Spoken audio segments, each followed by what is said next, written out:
Hello बच्चों, अगर आप जेई की प्रिपरेशन पहली बार स्टार्ट करने वाले हैं, भले ही आप 10th से 11th में जा रहे हो या फिर कुछ बच्चे ऐसे होते हैं जो 11th 12th में प्रिपरेशन नहीं करते हैं और 13th में आके पहली बार प्रिपरेशन स्टार्ट करते हैं, तो ये वीडियो आपके लिए मस्ट है। This video can save your tons of time और प्रिपरेशन में हो सकता है आपको ये ट्रैक पे रखे। तो do watch this video entirely till the very and. तो ये जेई 2026 एंड 2027 दोनों ही एस्पिरेंट्स के लिए बहुत ही यूज़फुल है।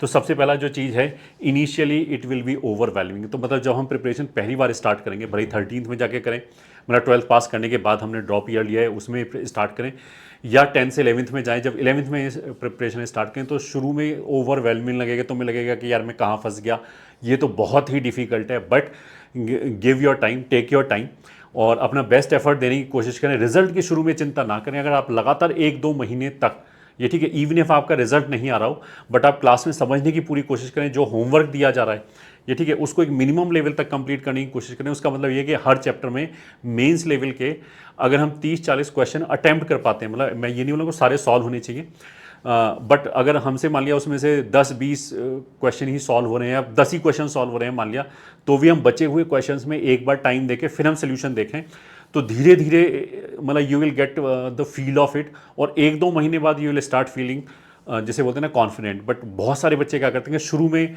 उनको इतना ज़्यादा ये ओवरवेलमिंग लगता है कि उनके प्रिपरेशन ही छोड़ देते हैं, मतलब वो शुरू में गिव इन कर देते हैं। तो किसी भी चीज़ में जाते समय आपको लगेगा कि ये बहुत ज़्यादा हैवी है, बट यू शुड अंडरस्टैंड कि बहुत सारे बच्चे जो इसमें एक्सेल करेंगे वो आपका ही पीयर ग्रुप है। मतलब ऐसा नहीं कि वो आपसे बहुत ज़्यादा सीनियर है या कुछ है, आपके जैसे ही मेंटालिटी वाले बच्चे हैं। तो अगर आप उसको कंटिन्यू करोगे तो definitely you will start feeling at ease after some time. तो do not give up initially, but अपना पूरा 100% दें। भले ही हमें चीज़ें बहुत ज़्यादा समझ में ना आए, मतलब हम ऐसा बोल सकते हैं लेक्चर देखें हमें 60% ही समझ में आए, फाइन, बट एक बेस तो हमारा बना। उसके बाद जैसे अगर प्रोग्रेसिवली आप हार्डवर्क करते रहोगे, डेली 10 से 12 घंटे आप पढ़ते रहोगे, टोटल स्टडी आवर्स, तो धीरे धीरे चीज़ें स्मूथ होना चालू हो जाएंगी and you will feel confident after some time. तो शुरू में जो हिकअप्स हैं वो भी बाद में जाके फिल इन किए जा सकते हैं, but do not give up. Second point is be practical and do not gate demotivated bye comparison. तो मतलब हमें प्रैक्टिकल होना चाहिए। जो आईआईटी के अंदर, मेन आईआईटी के अंदर जो सीट्स हैं वो लगभग 12-13 हज़ार सीट्स हैं। तो इसमें क्या होगा कि जो बच्चा 11th में आएगा उसको कुछ कुछ बच्चे ऐसे मिलेंगे, वैसे बहुत कम परसेंटेज बच्चा ऐसा होता है जो 9-10 में प्रिपरेशन करके आता है, बट कुछ कुछ बच्चे उसको लगेगा कि क्लास में इसको तो बहुत ज़्यादा आता है, ये तो पहले से ही बताने लग रहा है क्योंकि उसने पहले ही प्रिपरेशन कर रखा है। तो उसको देख के डीमोटिवेटेड ना हो, 2 years are more than sufficient. और सेम चीज़ 13th वाले बच्चों के लिए, उनको भी ये लगेगा कि जिन बच्चों ने प्रिपरेशन कर रखी है वो तो मेरे से बहुत ज़्यादा आगे हैं। तो डेफिनेटली उसमें से कुछ बच्चे हमेशा आपसे आगे रहेंगे क्योंकि उनको ज़्यादा एक्सपोजर है, वो उतना ही हार्डवर्क करें जितना आप हार्डवर्क कर रहे हो। बट इस समय पे बहुत ज़्यादा प्रैक्टिकल होने की ज़रूरत है कि अगर कुछ बच्चे आगे हैं तो वो पूरी 10,000 सीट थोड़ा खा जाएंगे, उसमें से कुछ सीट्स ले लेंगे, बट बाकी की जो सीट्स बची हुई हैं वहाँ पे तो आई कैन फाइट। मतलब आई एम नॉट सेइंग कि you should give up the hope कि आप उनको कभी बीट नहीं कर पाओगे, क्योंकि कुछ कुछ बच्चे शुरू में इस तरह का साइक करने की कोशिश करते हैं, बाकी बच्चों के उनको कुछ नहीं आता। But over a period of time अगर आप लगातार हार्ड वर्क करो, कंसिस्टेंट रहो, डिसिप्लिन वे में पढ़ाई करो, तो आप ऐसे बच्चों को भी बीट कर सकते हो जो पहले से तैयारी करते हुए चले आ रहे हैं। But definitely there will be some student जिनको बीट नहीं कर पाओगे, क्योंकि उनका ऑफकोर्स जो एक्सपोजर है, नंबर ऑफ जिसे बोलते हैं ईयर्स ऑफ प्रिपरेशन है, वो ज़्यादा है। तो कोई बात नहीं, वो कुछ सीट ले जाएंगे, वो सारी सीट थोड़ा ले जाएंगे। तो इसलिए हमें बहुत ज़्यादा प्रैक्टिकल होने की ज़रूरत है। और मतलब जो हम सक्सेस अचीव करना चाहते हैं, सक्सेस मतलब यहाँ पे 0 और 1 नहीं है। यहाँ पे ऐसा है कि पहले अगर हमारी प्रिपरेशन चल रही है तो आई शुड फाइट कि हम पहले 10,000 में आए। जब एक बार प्रिपरेशन करते करते मेरे को ऐसा फीलिंग आने लगा कि 10,000 की रैंक तो आ जाएगी, फिर वी शुड थिंक कि मैं 5,000 के अंदर कैसे आऊँ। उसके लिए हमें थोड़ा सा और इनपुट बढ़ाना पड़ेगा, मतलब और डिफरेंट टाइप के क्वेश्चंस करना पड़ेगा, थोड़े से ज़्यादा नंबर ऑफ क्वेश्चंस करना पड़ेगा। जब वो हमारा अचीव हो जाए तब हम सोचेंगे कि 1,000 के अंदर कैसे आए, उसके लिए क्या क्या एफर्ट चाहिए। अगर हम डायरेक्टली ये सोचें कि मान लिया हमने कोई प्रिपरेशन नहीं किया है अभी तक और काफ़ी बच्चे मेरे को लगता है कि वो मुझसे बहुत आगे हैं, वो इतनी बुक्स कर रहे हैं, हम डायरेक्टली उनके साथ कंपीट करके वही बुक करने की कोशिश करें, तो हो सकता है हमारा पूरा प्रिपरेशन हैफ एजर्ड हो जाए। तो 13th वाले बच्चे इस बात का जरूर ध्यान रखें कि उनके पास टाइम लिमिटेड है, तो वो टाइम बहुत एफिशिएंटली यूज़ होना चाहिए। You can not afford to waste your time. मतलब शुरू में अगर आपको ये फील आ रहा है कि मेरे चैप्टर में मज़ा नहीं आया या फिर बहुत ज़्यादा सॉलिड नहीं बना, तो दैट इज़ फाइन। अगर आपने वो पूरा चैप्टर पढ़ा है, उसकी प्रैक्टिस किया है, ये चलेगा। बट ये नहीं चलेगा कि हम शुरू में गिव अप कर दें या फिर हम उल्टी सीधी जो मटेरियल है वो ट्राई करना चालू कर दें। अच्छा, इस ऐसा बोलने में कुछ बच्चे ऐसा बोलेंगे कि सेम ही एग्जाम के लिए तो फाइट कर रहे हैं, तो जो मटेरियल दूसरा बच्चा कर रहा है वो ही मेरे को करना चाहिए, ऐसा नहीं है। मैं आप इसको बहुत छोटा सा एग्जांपल ऐसे बताता हूँ कि जो टॉप 100 में बच्चा आ रहा है उसका अगर मार्क्स एक्स आया है एक्चुअल एग्जामिनेशन में, तो जो 10,000 के आसपास बच्चा आता है उसके मार्क्स लगभग x/2 हो जाते हैं, मतलब आधे मार्क्स आ जाते हैं सेम पेपर के अंदर, तो उसकी 10,000 रैंक आ रही है। तो दोनों का जो स्टडी मटेरियल है वो सेम नहीं हो सकता। जो 100 के अंदर रैंक वाला आ रहा है वो 10,000 के रैंक के आसपास जो बच्चा मटेरियल कर रहा होगा वो करेगा, प्लस उसके एक्स्ट्रा भी करेगा। बट वो जो बेस मटेरियल है वो तो सबको करना बहुत ज़्यादा ज़रूरी है। तो जितना हम ज़्यादा मटेरियल सॉल्व करेंगे बेसिक से स्टार्ट करके, डायरेक्टली हम 5वें लेवल का मटेरियल स्टार्ट नहीं कर सकते। उससे क्या होगा कि ना तो वहाँ पे हमसे क्वेश्चन होंगे, फ्रस्ट्रेशन होगी, और जो हमारा बेस बना था, मतलब जो हमारी होप थी कि हम 8-10 हज़ार रैंक ला सकते हैं, वो भी एकदम ख़त्म हो जाएगी। अगर हम मान लिया करंट लेवल हमारा जो है वो प्रिपरेशन का 20-30 हज़ार रैंक के आसपास है, अगर कोई बच्चा 20-30 हज़ार रैंक के आसपास है पोटेंशियल मतलब परफॉर्मेंस वाइज पहले महीने में जैसे उसने टेस्ट दिया उसके बेसिस पे, तो उसे पहले फाइट करनी पड़ेगी मैं 10,000 के अंदर आऊँ ताकि आईआईटी में एक सीट मिले। वो डायरेक्टली 100 वाले बंदे के साथ कंपेयर ना करे। तो इसलिए बहुत ज़्यादा प्रैक्टिकल होना एंड पेशेंट होना ज़रूरी है। हमारी स्ट्रैटेजी बहुत सही होनी चाहिए, क्योंकि आजकल प्रिपरेशन बहुत ज़्यादा ओवरवेलमिंग है। ओवरवेलमिंग का मतलब ये कि इतना ज़्यादा वॉल्यूम है कि we can not afford to waste time. अगर आप टाइम वेस्ट करोगे तो किसी ना किसी वे में आगे जाके वो कॉम्प्रोमाइज़ ही होगा, जो भी आपका पोटेंशियल है रैंक लाने का उससे। Third point is no backlog.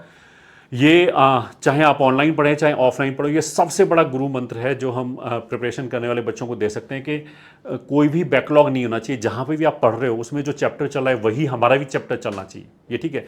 At the max क्या हो सकता है कि हमारा जो पढ़ाया जा रहा है, जो चैप्टर करंट क्लास में, मैं चैप्टर तो वो पढ़ रहा हूँ बट जो प्रैक्टिस है वो पिछले वाले चैप्टर की कर रहा हूँ। इतना तो चलेगा कि एक चैप्टर पहले की प्रैक्टिस हम अब कर रहे हैं, इतना तो चलेगा। वैसे तो आइडियल चीज़ ये कि जब चैप्टर चल रहा है तभी हम चंक में उसका धीरे धीरे उसी की प्रैक्टिस करना चालू कर दें, और जब चैप्टर खत्म हो जाए तो हमारी प्रैक्टिस भी खत्म हो जाए।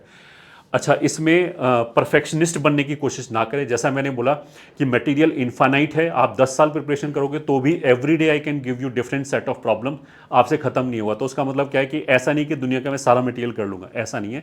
वो तो हमारे पास जितना टाइम अवेलेबल है, जितनी हमारी रिसेप्टिविटी है, जो हमारा प्रिपरेशन लेवल है, जो हमारा एक्सपोजर है, उसके हिसाब से मटेरियल अपने आप हमसे ट्राई हो जाएगा। बट जो ट्राई करना है वो बेसिकली ग्रेडेड मटेरियल होना चाहिए। सबसे पहले जो हमारा मटेरियल है दैट शुड इंश्योर कि मेरा मेंस में एक रैंक आ जाएगा, उसके बाद एडवांस की बात होती है, क्योंकि मेंस के बाद भी एडवांस तक हमें 3-4 महीने मिलते हैं।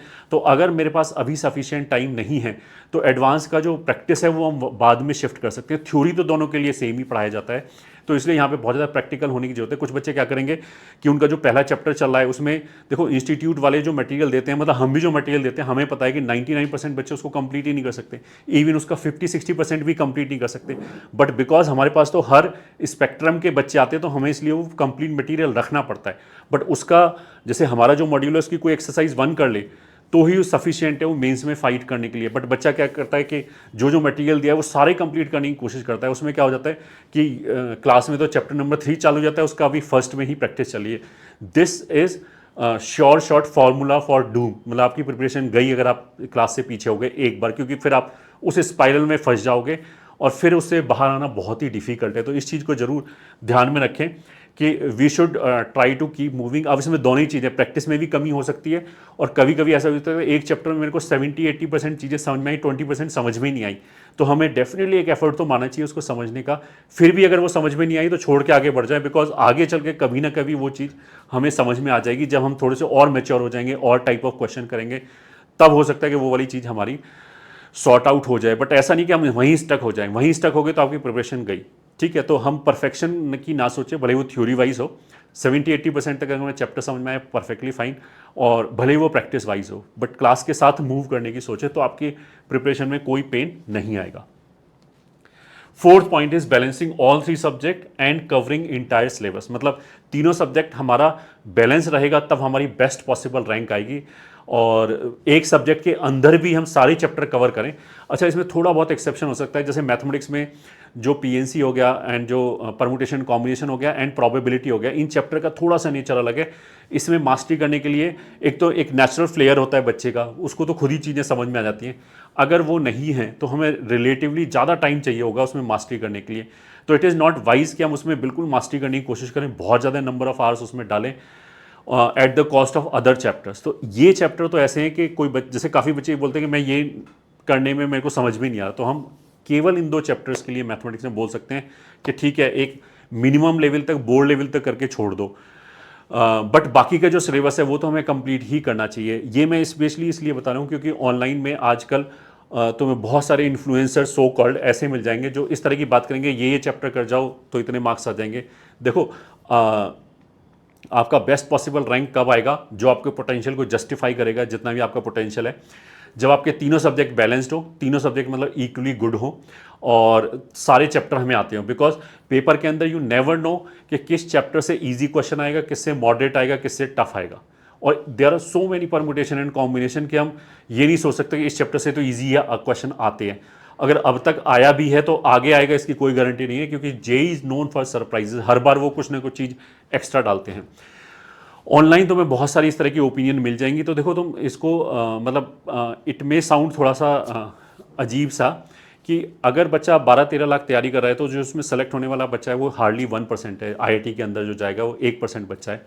तो और वो जो बच्चा होगा वो क्लासरूम में पढ़ रहा होगा, वो ऑनलाइन बैठ के कहीं ओपिनियन नहीं दे रहा होगा। सीरियसली तैयारी करने वाले बच्चे जो हैं, जो सेलेक्ट होने वाले हैं, वो तो 1% हो गया। जो सीरियसली तैयारी करने वाला है वो 5 से 10% मान सकते हैं। तो ऑनलाइन में वो जो 90% बच्चा है जो यूजली सीरियस नहीं है, उसकी डोमिनेटेड ओपिनियन आपको लगेगा। मतलब अगर हम 100 बच्चों के ओपिनियन देखेंगे तो मेरे को लगेगा कि यार बहुत सारे बच्चे ये बोल रहे हैं कि 6 चैप्टर करने से ही हो जाएगा, तो इतने मार्क्स लाए जा सकते हैं। तो फिर वो गलत एनालिसिस है, क्योंकि वो बच्चे सेलेक्ट वैसे भी नहीं होने वाले। ठीक है, अच्छा, अभी जब हम प्रिपरेशन स्टार्ट करें तो हमें तो सारा चीज़ कवर करने की कोशिश करनी चाहिए। शुरू से ही ये नहीं करना चाहिए, क्योंकि मैंने ऐसा देखा है कुछ कुछ बच्चे प्रिपरेशन शुरू करने से पहले ही डिसाइड कर लेते हैं कि मैं ये चैप्टर करूँगा। तो that is a formula for doom, मतलब गई आपकी प्रिपरेशन। अब ऐसा हो सकता है कि किसी भी रीज़न की वजह से बहुत सारे बच्चे जैसे शुरू में बात नहीं सुनते, 3-4 महीने के बाद या 5 महीने के बाद उन्हें लगता है कि, स्पेशली मैं 13th वालों की बात कर रहा हूँ, क्योंकि 11th वालों के पास तो फिर भी 2 साल का प्रिपरेशन है, तो काफ़ी टाइम है उनके पास। बट जो 13th वाला बच्चा है, अगर वो उसे 3 महीने बाद या 4 महीने बाद समझ में आता है कि जो मैंने किया वो गलत किया, अब मैं दोबारा चालू करना चाहता हूँ, और उस टाइम पे it is not possible to complete the syllabus because time ही अवेलेबल नहीं है, तो फिर ऐसे बच्चों को हम सजेस्ट कर सकते हैं कि ये चैप्टर कर लो। But that is a compromise, ये हमें समझ में आना चाहिए कि उसका मतलब ये है कि अगर उस बच्चे का पोटेंशियल 500 रैंक लाने का है तो डेफिनेटली फिर उसकी रैंक 5000 भी नहीं आएगी। उन जो कंप्लीट हम चैप्टर बोलेंगे कि ये चैप्टर करके चले जाओ, तो उसकी रैंक में हैवी, जिसको बोलते हैं ना कि डेंट लगेगा। अगर उसका पोटेंशियल 500 रैंक लाने का तो मे बी वो 8-10 हज़ार पे अटकेगा, अगर वो चैप्टर ढंग से किया और एक्चुअल एग्जाम में भी उस तरह की चीज़ें आ गई तो that is not an ideal solution. वो कॉम्प्रोमाइज सोल्यूशन होता है, वो जब की बात है जब बिल्कुल एग्जाम के हम आसपास पहुंच जाएं। तो अभी अगर हम प्रिपरेशन स्टार्ट करें तो मेंटली तैयार रहें। अगर कोई सब्जेक्ट हमारा वीक है तो उससे बच्चे यूजली कट के भागने की कोशिश करते हैं, बट उल्टा होना चाहिए कि उसमें हमें रिलेटिवली थोड़ा सा ज़्यादा टाइम स्पेंड करना चाहिए। और IQ जो है वो यूजली सब्जेक्ट स्पेसिफिक नहीं होता है। जो हमें सब्जेक्ट से डर लगता है वो शुरू शुरू में इनिशिएशन की वजह से लगता है कि जैसे पढ़ाया गया वो टिपिकल तरीके से पढ़ाया गया तो मेरे को उससे फोबिया हो गया। अगर आप सिंसियर एफर्ट मारोगे 1-2 महीने तो आपको सारे चैप्टर, सारे जो तीनों सब्जेक्ट हैं वो एक जैसे लगने लगेंगे। ठीक है, इस चीज़ का जरूर ध्यान रखें। And 5th point is regular revision and test. केवल हम कोर्स करते ही चले जाएं और कभी भी उसको रिवाइज ना करें, अपने नोट्स को रिवाइज ना करें, तो फिर प्रिपरेशन बिल्कुल बर्बाद हो जाएगी आगे जाके। 4-5 महीने बाद, या बहुत सारे बच्चों को तो अक्टूबर-नवंबर में जाके होश आता है, फिर जब वो रिवाइज करने की कोशिश करेंगे तो उन्हें कुछ भी याद ही नहीं होगा, उन्हें लगेगा कि सारा कुछ दोबारा पढ़ना पड़ेगा। तो at that time it is not possible. तो अभी मतलब हम, मान लिया अगर मैं 100 क्वेश्चन प्रैक्टिस कर रहा हूँ किसी भी चैप्टर में, पर चैप्टर मान लिया हम 100 क्वेश्चन प्रैक्टिस कर रहे हैं बट रिवाइज नहीं कर रहे, तो it is not a wise decision. हम उस 100 क्वेश्चन को कट करके 60 क्वेश्चन कर सकते हैं कि 60 क्वेश्चन तो हमने प्रैक्टिस कर लिए, और बाकी जो 40 क्वेश्चन करने में जो हमारा टाइम जाता, वो टाइम हम इन्वेस्ट करें कि हमें नोट्स का क्यूमुलेटिवली रिवीजन करना है लगभग हर मंथ। ये ठीक है, मतलब ऐसे बोल सकते हैं कि 20 एक दिन में पूरा सिलेबस हमारे रिवाइज हो जाए क्यूमुलेटिवली, जो भी डे 1 से चालू हुआ है। और रिवाइज करने का मतलब मैं केवल ये बोल रहा हूँ कि हम नोट्स की रीडिंग लगाएं, मतलब जब चैप्टर चल रहा है उस टाइम पे तो खूब प्रैक्टिस करें और थ्योरी उस टाइम पे समझने की पूरी फाइट करें। तो एक बार जब वो समझ में आ गया तो आगे जाके उसी चैप्टर के क्वेश्चन प्रैक्टिस करें। यूजली इतना टाइम नहीं मिलेगा, तो बस अगर हम नोट्स ही रिवाइज करें तो उतना काफ़ी है।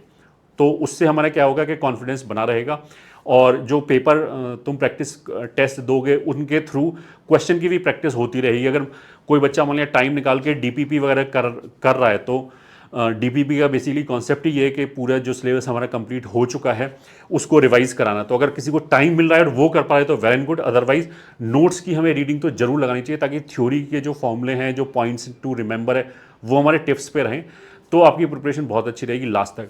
और एक टेस्ट जरूर दें। कुछ कुछ बच्चे ऐसा होता है कि वो उन्हें लगता है कि किसी भी रीज़न से अगर वो थोड़ा सा पीछे हो गए या प्रैक्टिस कम कर पाए तो उन्हें लगता है कि टेस्ट छोड़ देता हूँ, आगे जाके दूंगा, आगे कभी टाइम नहीं मिलेगा, ये ठीक है।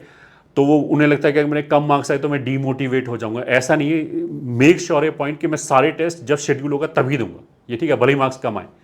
क्योंकि नॉलेज होते हुए बहुत सारे बच्चे एक्चुअल एग्जाम में परफॉर्म नहीं कर पाते बिकॉज उनकी टेस्टिंग एबिलिटी सही नहीं होती, टेस्ट देने की कैपेबिलिटी अच्छी नहीं होती नॉलेज होते हुए भी।